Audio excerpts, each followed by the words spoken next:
오늘 제자도에 대해서 일단 한번 얘기를 해볼 텐데요. 일단 제자도라고 하면 한자로 일단 풀어볼게요. 성경적으로 한자로 제자 할 때 제는 형제 할 때 제, 사우, 그죠? 그 다음에 자자는 아들 자자. 그래서 이게 제자, 배우는 사람이라는 뜻으로 사용하긴 하는데 스승과 제자, 그죠? 그래서 스승에게 배우는 사람을 의미합니다. 한자로 봤을 때 한자로. 그리고 제자 말고 제자 도는 길 또는 방법이라고 되어 있는데요. 그러니까 물리적인 길, 우리 여기 다니는 길, 이게 말 이거도 길인데 그 길을 넘어서 우리의 삶의 방향이나 목적 을 얘기합니다. 아까 찬양 들으셨죠? 그 길이라고 할 때 우리는 그냥 도로를 생각하나요? 아니잖아요. 예수 그리스도가 십자가를 지시고 우리를 위해서 걸으신 그 길.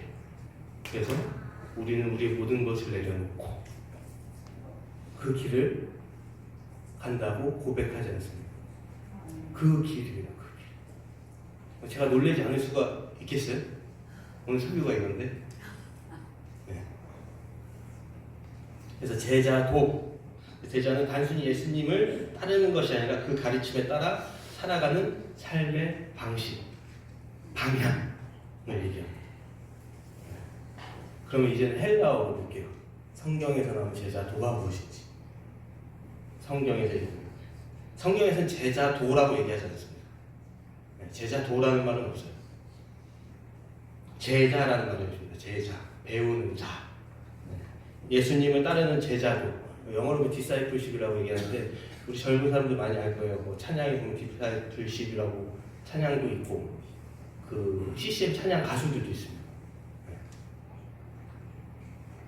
그래서 디사이플십 제자도라는 것은 그분의 가르침을 배우고 삶에서 실천하는 것입니다. 그래서 성경에서도 얘기하는 건 제자도는 단순히 교리를 배우고 규칙을 따르는 것이 아니라 더 나아가서 그것을 넘어서 삶 전체를 예수님의 뜻에 따라 변화시키는 거예요. 그 길로 가는 거예요. 이제는 우리가 일로 가고 있었다면 예수님의 그 길을 우리가 이제는 그 방향으로 따라간다는 거죠. 똑같죠. 한자하고 성경에서 나오는 해석을 너무 잘 해놨어요. 네. 헬라어에서 한국말로 한자로 해석해요. 네. 실천할 수 있는 제자도의 길이 뭐가 있을까요? 가장 기본적으로 우리가 실천할 수 있는 제자도의 길, 그것은 말씀 묵상이겠죠? 그죠? 말씀 묵상. 매일 성경을 읽고 하나님의 음성을 듣는 것. 그리고 또 뭐가 있을까요? 기도하는 것. 네. 그리고 사랑과 섬김. 그리고 복음 전파. 그리고 성령을 의존하는 것. 그게 제자도의 길입니다. 제자가 가야 할 길. 오늘은 말씀 묵상을 하면서 그 말씀에서 나오는 제자도 어떻게, 그 제자도라는 것을 어떻게 가르치셨으면 어떻게 행하라고 하시는지 오늘은 볼 거예요. 오늘 본문을 통해서 제자로서 배우고 실천해서 나를 변화하게 만드는 예수님의 가르침이 무엇인지 알아보도록 하겠습니다. 그런데 다시 한번 여러분께 말씀드리지만 제가 앞에서 여러분들에게 성경을 해석해서 여러분들한테 그 가르침을 뭐라고 얘기를 해야 되지? 대신 전하는 거잖아요. 그죠? 제 생각을 전하는 게 아니라 성경에 있는 말씀을 대신 전해드립니다. 그런데 제가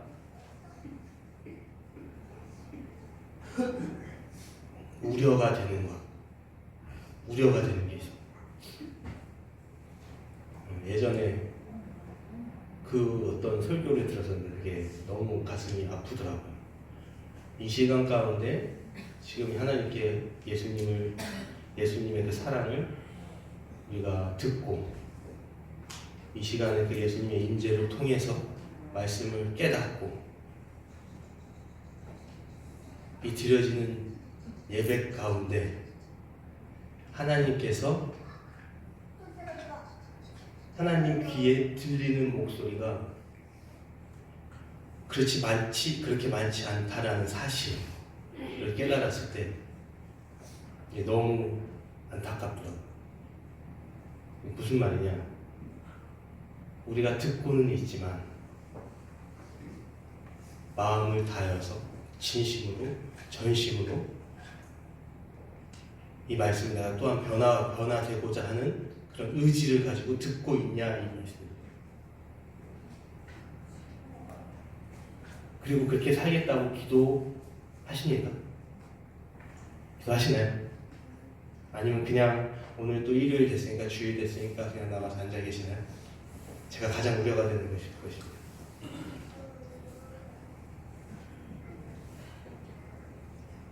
우리의 기도 소리가 여기서 전체를 찬양하고 기도하고 있지만 우리가 여기서 듣기는 굉장히 크지만 하나님께 들리는 목소리는 많지 않다라는 거죠. 그래서 제가 부탁하고 또 권면 드리고 싶은 말은 뭐냐? 예배 가운데 관객이 되지 마시고요, 주인공이 되셔야 됩니다. 여러분들이 참여하셔야 돼요.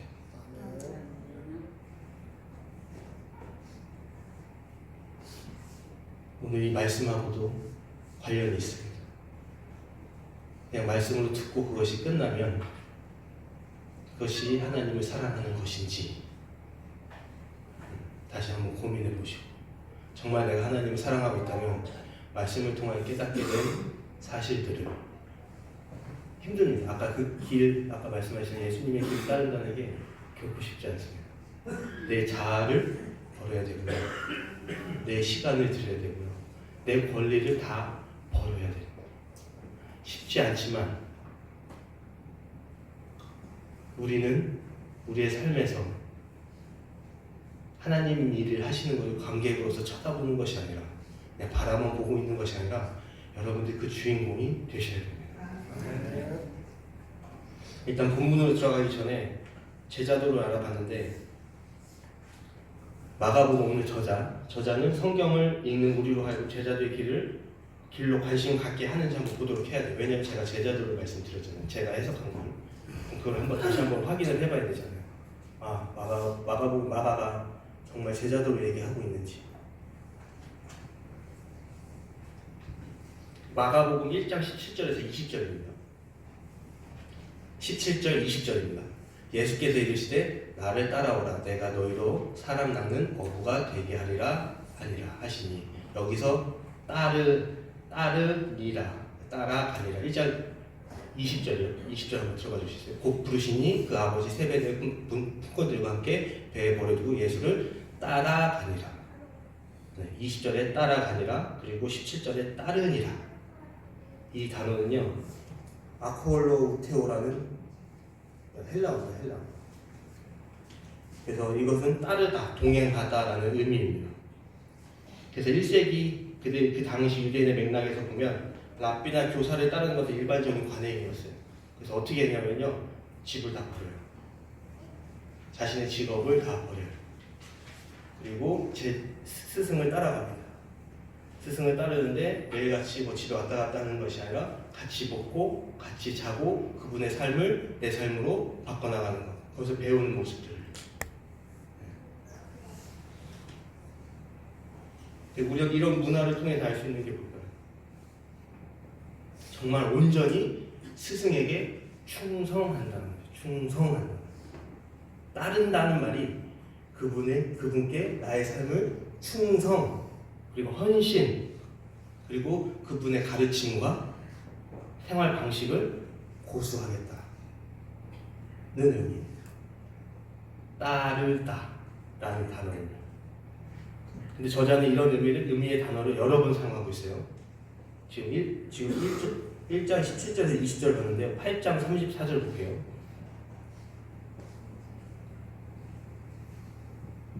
제가 읽겠습니다. 누구든지 나를 따라오려거든 자기를 부인하고 자기 십자가를 지고 나를 따를 것이니라. 여기서 길, 따른다는 게 어떤 것을 얘기하냐면, 그렇죠, 십자가의 길, 그 예수님을 따르는, 스승을 따라간다.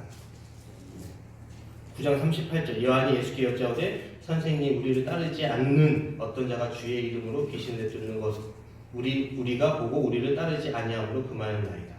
10장 28절에 베드로가 여자와 이르되 보소서, 우리가 모든 것을 버리고 주를 따랐나이다. 저자는 스승에 대한 충성뿐만 아니라 본받아 닮아가는 것에 관심이 있습니다. 네.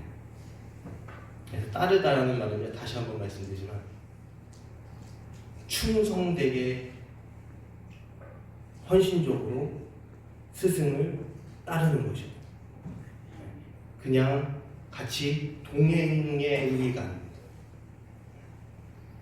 그럼 이번엔 12장 14절을 보도록 하겠습니다. 12장 14절에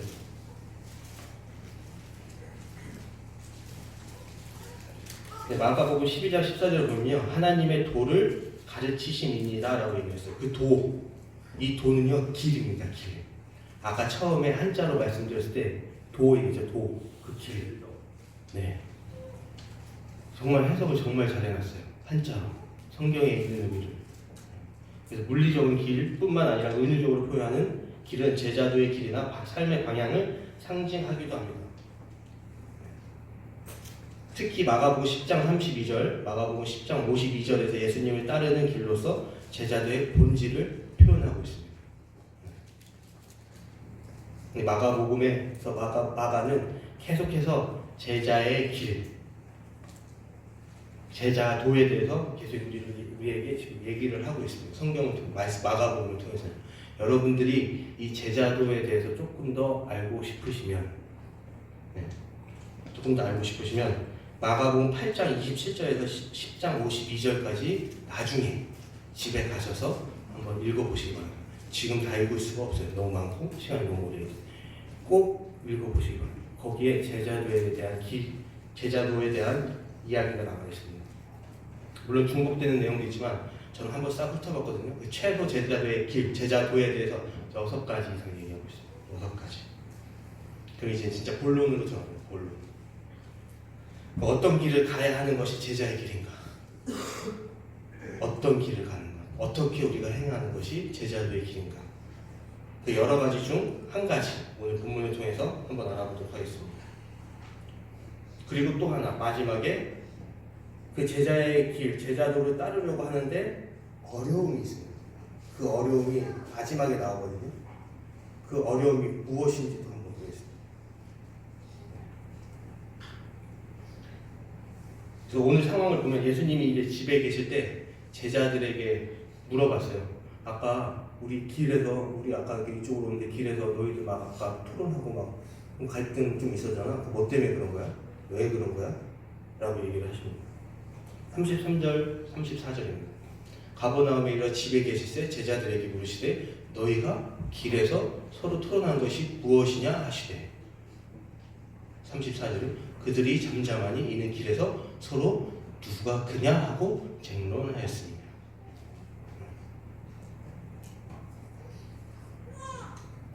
그래서 예수님께서는 12제자를 따로 소집하십니다. 따로 소집해요. 이 의미가 그냥 따로 같이 다니니까 그냥 부른다는 의미가 아니라 예수님을 바로 옆에서 따르던 제자들이었기 때문에 그 사람들은 나름 지도력을 행사할 수 있는 위치에 있었어요. 그랬겠죠? 지도력을 행사할 수 있는 위치에 있었습니다. 그러기에 예수님은 지도력을 행사할 수 있는 위치에 있는 자들이 그 역할을 어떤 방식으로 수행해야 되는지 말씀해 주십니다. 그것이 바로 여러분들 너무 잘 알고 계시죠? 그리고 지금도 그렇게 따르고 있는 섬김입니다. 섬김, 아까 찬양 예배 시작하고 나서 나왔던 찬양입니다. 우리가 우리 이웃을 사랑하고 하나님을 사랑하고 우리 이웃을 사랑해서 어떻게 하라고? 상대방을 섬기라고. 섬기라. 오늘 제자도 지도력을 행사할 수 있는 위치에서 해야 되는 것, 수행해야 되는 것, 섬김입니다. 섬김.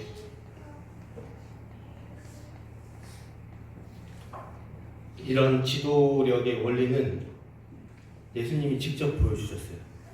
마가복음 10장 45절입니다. 인자가 온 것은 섬김을 받으려 함이 아니라 도리어 섬기려 하고 자기 목숨을 많은 사람의 대속물로 주려 함이니라.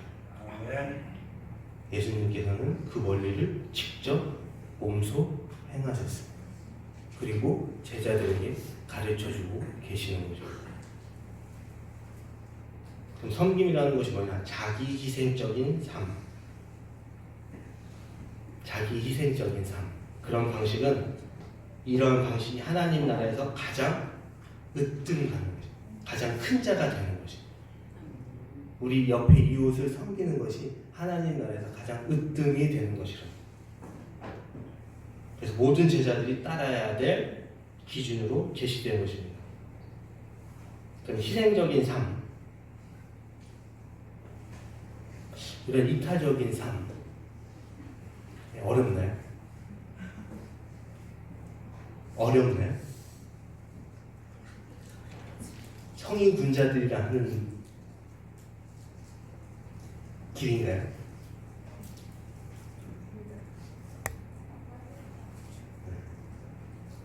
힘들기도 하죠. 힘들기도 한데 물론 성인 군자들이 더 자주 더 많이 자기 희생적인 삶을 삽니다. 그런데 여러분도 그러고 계세요. 제가 증거를 보여드릴게요. 가족을 위한 희생, 가족을 위해 희생하는 부모가 자녀의 미래를 위해서, 그죠? 자신의 시간, 돈, 그리고 자기의 편안함, 자기가 하고 싶은 일, 자기의 취미생활 다 포기하죠. 그런 모습은 대표적인 자기 희생의 사례입니다. 맞죠? 여러분들 하고 계시잖아요. 자기 희생적인 삶. 이타적인 봉사활동도 있습니다. 가정에서뿐만 아니라 우리 이웃 가운데. 재난구호 현장에서 위험을 무릅쓰고 생명을 구하는 소방관, 의료진, 또 거기 구호단체 등의 활동은 자기 희생적입니다. 그래서 긴급구조대원들은 만약에 불이 났어요. 근데 저기를 물론 교육도 받고 훈련도 받고 뭐 좋은 장비를 쓰긴 하지만 거기에 들어간다는 것이 내가 죽을 수도 있음에도 불구하고 내 목숨은 뒤로 하고 다른 타인의 생명을 구하기 위해 들어가고, 이게 이타적인 삶입니다. 이타적이다. 그리고 우리 젊은 친구들 있죠. 젊은 친구들. 네. 친구를 위해 희생하죠. 친구들. 여러분들 지금 여러분들 이타적인 삶을 살지 않고 있다면 친구들이 없을 거예요. 왜냐면요, 가끔은 친구가 힘들 때 그 얘기도 들어줘야 되고요. 내가 하고 싶은 것만 하지 않고 친구가 하자는 것도 따라줘야 되고요. 그죠? 네. 이타적인 삶은 여러분 삶 가운데 있습니다. 그리고 교회 안에서 특히 잘 보여지죠. 우리는 교회에 많은 시간을 보내니까요. 성도들을 섬기기 위해서, 그죠? 시간을 바치고 교회 행사를 준비하거나 어려움을 겪는 성도들을 찾아가 돕는, 이런 자기 희생, 이게 다 섬김입니다. 섬김. 여러분 삶 가운데 많은 빈도수는 아니지만 그래도 한 번씩 자기 희생적인 삶을 살아가고 있습니다. 자기 희생적인 삶은 이기심보다는 이타심으로 가득합니다. 이기심이 아닙니다. 이타심입니다. 이타심. 근데 그 결과가 다른 사람들의 삶이 더 풍성해지고 세상이 조금 더 나아집니다. 어떤 사람들은요,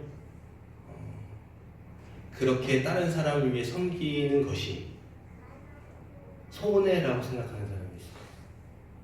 손해. 그렇잖아요. 내 시간을 드리는 거고 내 물질을 드리는 거거든요. 물론 지금 당장은 그렇게 느낄 수도 있지만 다시 한번 말씀드립니다. 그런 섬김의 결과로 우리의 삶이 풍성해지고요. 세상이 조금 더 나아집니다. 여러분들 생각을 해보세요. 모두가 다 이기적으로만 산다고 생각해 보시죠. 이 사회가 어떨까요? 작은 부분에서부터 시작하는 자기 희생이 아름다운 변화를 만들어낼 수 있습니다. 그럼에도 불구하고 오늘 제가 강조하고 싶은 부분입니다. 희생하면서 섬김을 한다는 것은 여러분들이 너무나도 잘 알고 계세요. 제자들 하는 것도 너무 잘 알고 있는데 제가 강조하고 싶은 마지막 부분입니다. 그럼에도 불구하고 희생적인 삶을 살아가지 못할 때가 있습니다. 그것이 너무 어려울 때가 있어요. 무엇 때문일까요? 제가 생각했을 때 오늘 본문을 보면서 제가 생각한 우리의 인간의 본능 때문이라는 생각이 듭니다. 본능. 36절, 37절 한번 볼게요. 어린아이 하나를 데려다가 그들 가운데 세우시고 안으시며 제자들에게 이르시되 누구든지 내 이름으로 이런 어린아이 하나를 영접하면 곧 나를 영접하며 누구든지 나를 영접하면 나를 영접함이 아니요 나를 보내신 이를 영접함이니라. 사람 중에 가장 연약한 게 누구죠? 아이들이네. 아이들. 그래서 이 어린 아이도 가장 위대한 사람과 똑같은 방식으로 섬김을 받아야 된다라고 얘기를 하고 있어요. 예수님께서.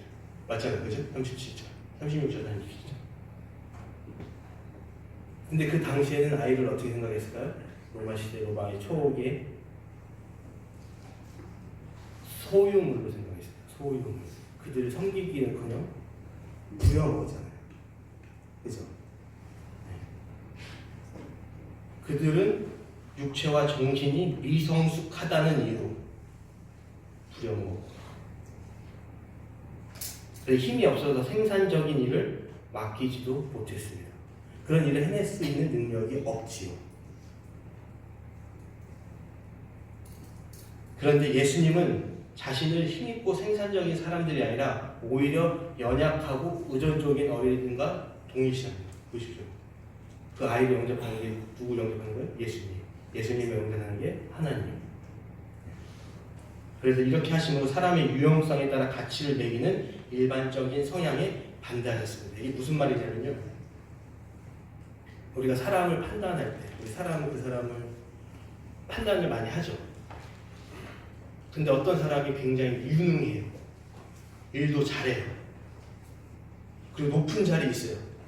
그런 사람을 섬긴다는 것은 그냥 너무나 당연한 일이에요. 그런데 사회적 약자를 섬긴다는 것은 우리 인간에게 있어서 자연스러운 행동이 아닙니다.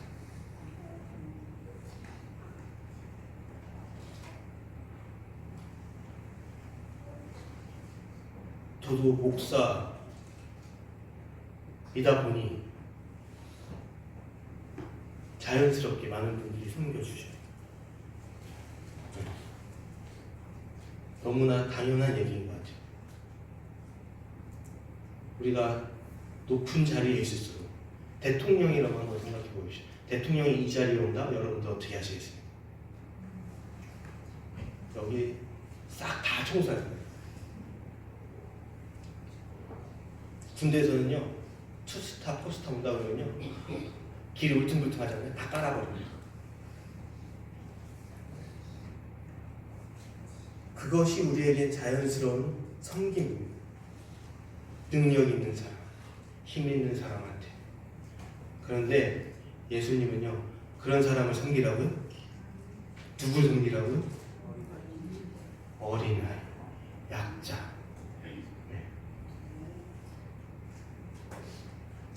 유용성이 굉장히 떨어지죠. 어디에 써먹을 수가 있나요?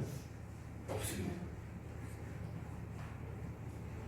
그런데 안타깝게도 우리는 그런 사람을 섬기는데 자연스럽지가 않아요. 왜냐하면 인간은 본능적으로 자신의 생존과 이익을 우선시합니다. 그죠? 이거는 누구나도 다 동일하실 거예요.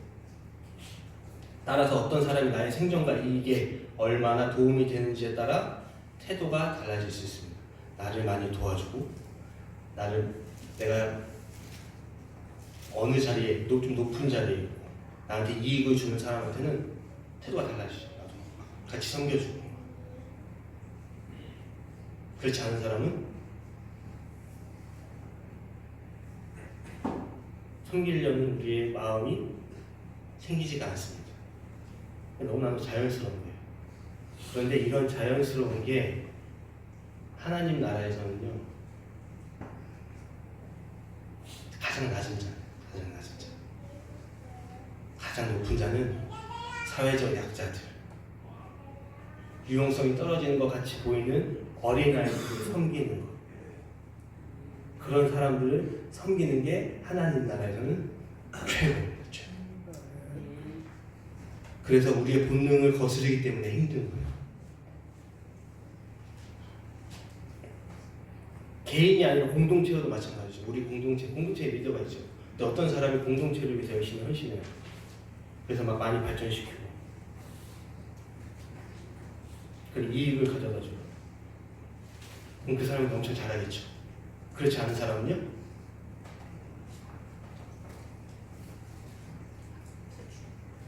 신경 안 쓰겠죠. 대충 하고. 그런데 예수님께서는 누구 섬기라고요? 우리에게 이익을 가져다 주는 사람이요? 아닙니다.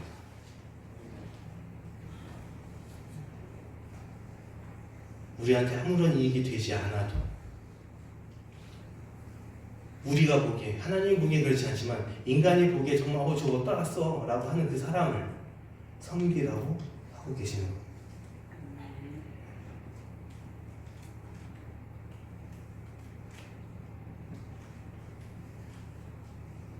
쉽지 않습니다. 우리 본능하고는 반대로, 우리 본능하고는 반대이기 때문에. 그래서 제가 말씀드렸듯이 예수님께서 이런 가르침을 주시고 우리가 그분을 사랑하잖아요. 길을 제시해 주셨잖아요. 제자들은 어떻게 살아야 되는지.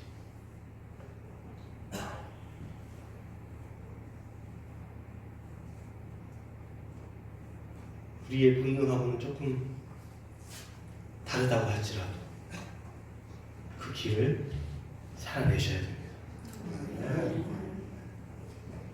다시 한번 강조합니다. 높은 자리에 있고 힘 있는 사람들 섬기는 건 너무 당연한 얘기죠. 너무나 당연한 얘기지만 그와 반대로 어려움을 겪고 있는 사람들, 사회적 약자들, 그런 사람들을 섬긴다는 것은 자연스럽지 않기 때문에 소홀히 하는 경우가 있습니다. 예수님께서는 그들을 섬기라고 하셨습니다. 그렇게 섬기기를 다짐하십니까? 기도하겠습니다. 하나님